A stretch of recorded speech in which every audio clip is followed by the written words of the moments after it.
जाता है मैं थर्ड में फेल हुआ, फिफ्थ में फेल हुआ, इतना घरों से क्यों बोल रहा हूं बताऊंगा। एट्थ में फेल हो गया और एट्थ के बाद जब नाइन्थ में गया उसके बाद आज तक एक्चुअली एकेडमिक करियर में तो फेल नहीं हुआ, क्योंकि एक बार वो गियर जगह से बढ़ गया। फेल और पास ये ऐसा होता है कि हर एक, जैसा मैंने बोला, हर एक इंसान, हर एक आदमी के पास एक पोटेंशियल होता है और एक पोटेंशियल के हिसाब से वो जो चीज करता है, अगर उसका पोटेंशियल को सही तरह से एक्सप्लोर किया जाता है तो वो लंबी तरह पास होता है। फॉर एग्जाम्पल, अगर आपने रेस लगाया और सभी लोग को बुलाया जंगल में, सब हाथी को भी बुलाया, घोड़ा को भी बुलाया, शेर को भी बुलाया और सबको बुलाया, बंदर को भी बुलाया, मच्छी को भी बुलाया, सबको बुला के लाइन में लगाया और बोला अभी रेस लगाते हैं।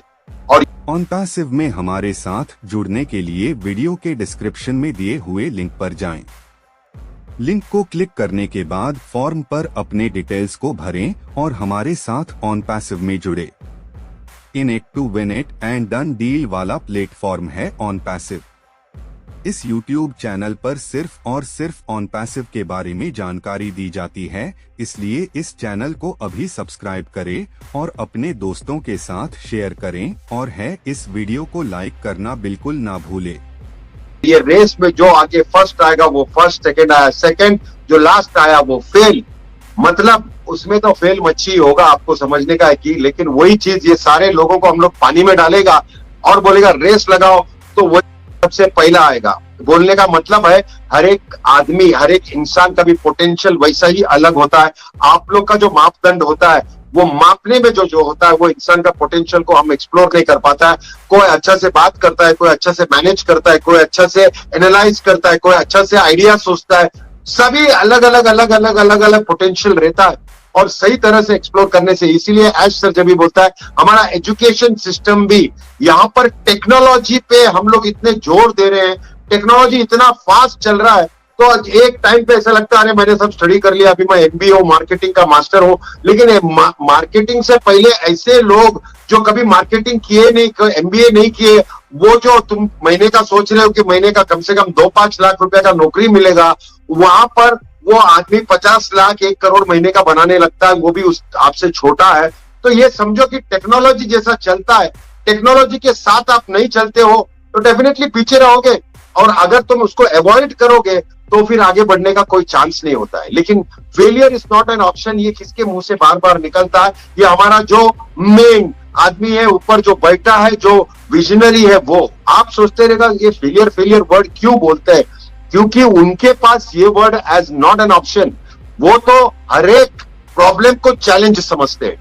हर एक प्रॉब्लम को चैलेंज समझना एक बहुत बड़ा सोच और चैलेंज होता है। और आज तक आपने देखा है, मुझे मालूम है कितने सारे बड़े हर्डल्स आए जिससे आपको लगता था कि भाई गाड़ी अभी आगे जा ही नहीं सकता है, बिकॉज सैबोटैज हुआ है। मतलब अपने ही कंपनी में कोई ना कोई अंदर से हमारा ईमेल का सिस्टम को सब लिया, अंदर जो काम करते हैं उन्होंने ये कार्यक्रम किया और इतना बड़ा चीज किया और उसको ब्लैकमेल किया। ये सारा स्टोरी आपने सुना होगा, लेकिन ऐसे टाइम पर भी वो जरा भी हिले नहीं, वो कंटिन्यूस वर्क करते रहे और वहां के कंपैरिजन में आज अपन सुपर डुपर पावरफुल है।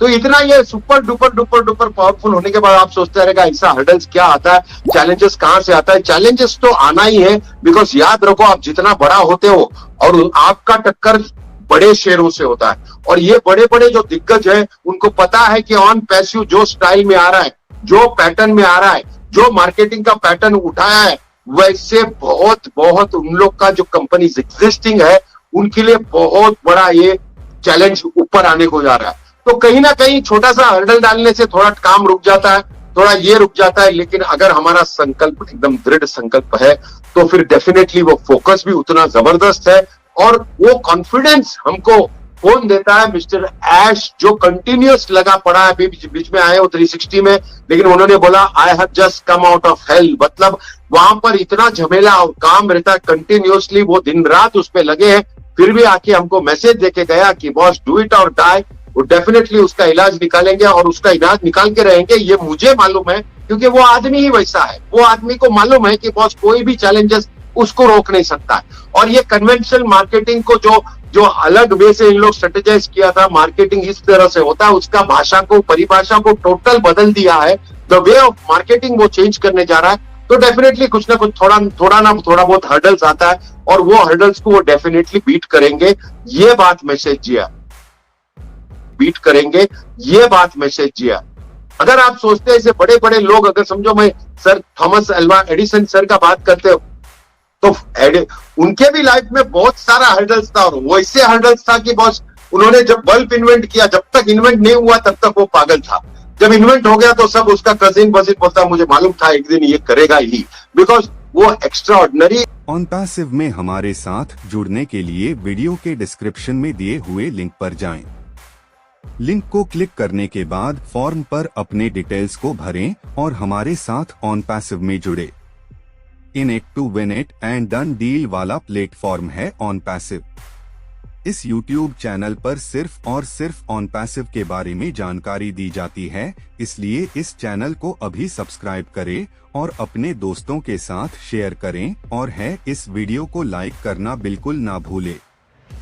मतलब उसका थिंकिंग, उसका विजन, उसका जो भी है टेक्निक, आपको ये बात मालूम रहेगा बल्ब का, लेकिन आपको ये बात नहीं मालूम रहेगा कि वो जब 67 इयर्स ओल्ड था तभी उनका मेजर फैक्ट्री न्यू जर्सी में आधा से ज्यादा आग लग गया और आग में सुलग रहा था। शाम का टाइम था और वो देखते बैठ गए और देखते बैठने में उसका छोटा बेटा 24 इयर्स का उसके बाजू में आया।